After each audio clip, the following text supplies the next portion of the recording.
Beloved companies make 5 decisions that mark their place in the universe with customers. They decide to believe. By trusting customers, they get rid of the extra rules, regulations, policy, and bureaucracy that create a wedge between ourselves and our customers and get in the way of a relationship. They decide with clarity of purpose. They work really hard and angst over what their higher purpose is in supporting and serving their customers' life. When they intersect their customer's day, they know what their job is, and that brings the organization together. They decide to be real and genuine. Now that means trying to drop the corporate bureaucracy, but also creating a place where people are enabled and allowed to bring the best version of themselves to work every day. Beloved companies decide to be there. You know, it's an everyday struggle, pushing that rock up the hill, to be there on customers' terms. The beloved companies start with the customer, not the product. And they decide to say sorry. There's no doubt that in any one of our businesses, there's going to come a time when we disappoint customers. How you right the wrong, take accountability, and show humility throughout that process, that experience, shows the true colors of your organization than almost any other situation they might encounter. Are your decisions inside of your organization guided by the belief that your customers are an asset, not a cost center? You go into Zane Cycles in Connecticut and you take this bike out for a test drive. You say, "Can I take the bike out?" And they say, "You bet. Have a great ride." Zane does not ask for your collateral.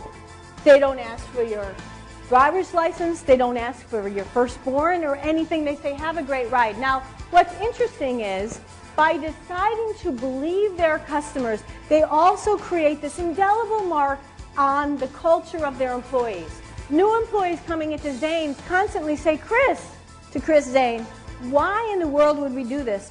Well, what Chris knows at Zane Cycles is every customer whose relationship they punctuate and deliver on in the right way is equal $12,500 over their lifetime. So why would you threaten that long-term, valuable relationship by punctuating it by questioning someone's integrity? By believing that employees can and will think on their feet, management oversight, reviewing every action, and the diminishing ability of someone to be proud of their job is replaced with innovation, energy, and a desire to stick around.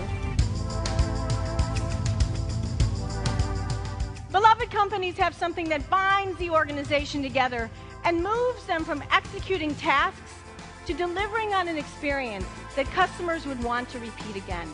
So the question is, if I walked around your organizations and asked 10 people, what's our higher purpose for customers?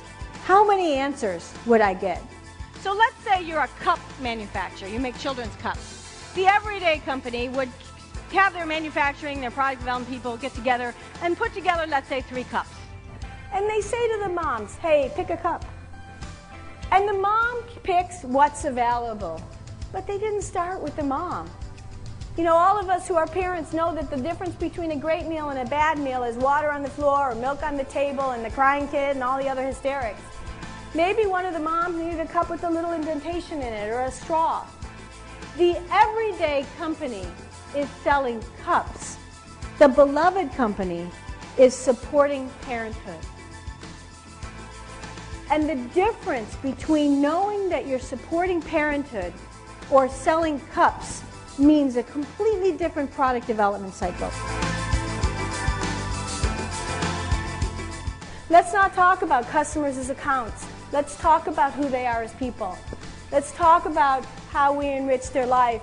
If I had a cup and I had it against the wall and I was listening to a meeting in your business, is that what you'd want other people to put up on the internet about your company? There's a merchant I know in a small Midwestern town who sold children's shoes. He gently steered young moms to the first pair of shoes that she bought for her children. And sometimes these moms would open up their pocketbook and they wouldn't have enough money in their purse. And the merchant said, "You know, get those shoes on your little one's feet Bring back the rest when you're in town. Well, he shooed a generation of children and their children's children. And the quiet guiding hand of that man made an indelible mark in all of these families, so much so that when he retired, a line of people 3 blocks long circled around to walk in and just shake his hand and say goodbye, that buying children's shoes would never be the same. People, not accounts. Support the person. Know their day. Talk about them as a name. When your account managers or your service providers change, do your customers feel like they have to push the restart button? That their information is lost, that their preferences are lost, that who they are is lost, that sometimes even what they ordered was lost. And what does that say in terms of honoring your customers? What does that say in terms of reliability? Edward Jones has a process, they're a financial advisor company, has a process where when they bring in a new advisor, they actually shadow a senior advisor for a year. And then they've changed their reward and recognition and compensation that the senior advisor actually hands over some of their cases to this young advisor who they're serving and supporting all throughout the year. So that when the handoff happens, the relationship is in place. If your customer can't say in their own words what they get from you because you consistently give an experience that's repeatable and definable, then there is no story to tell. There is no recommendation to make. It's very difficult for a customer to say, go there because here's what you get.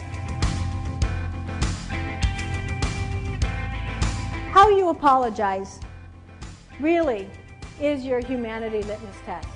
Does anybody here have brothers or sisters? I have 6. Catholic Italian from Chicago. So remember when you were growing up and your brother or sister punched you or pinched you? Who can relate? What did your mom or dad do?